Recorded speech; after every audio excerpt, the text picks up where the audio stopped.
Ang mabuting balita ng Panginoon ayon kay San Juan. Papuri sa iyo, Panginoon.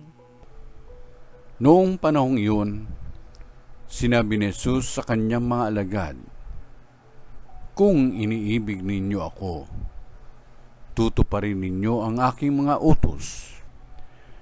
Dadalangin ako sa Ama, at kayo'y bibigyan niya ng isa pang patnubay na magiging kasama ninyo magpakailanman.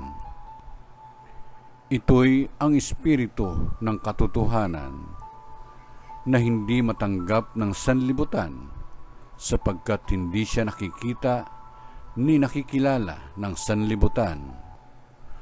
Ngunit nakikilala ninyo siya sapagkat siya'y sumasa inyo at nananahan sa inyo. Hindi ko kayo iiwang nangungulila. Babalik ako sa inyo.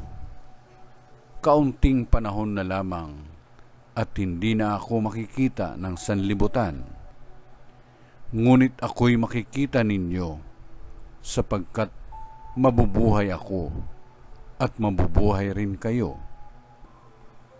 Malalaman ninyo sa araw na yaon na ako'y sumasa Ama, kayo'y sumasa akin, at ako'y sumasa inyo.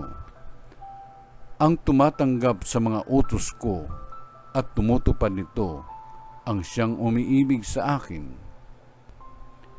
Ang umiibig sa akin ay iibigin ng aking Ama. Iibigin ko rin siya, at ako'y lubusang magpapakilala sa kanya." Ang mabuting balita ng Panginoon. Pinupuri ka namin, Panginoong Jesucristo.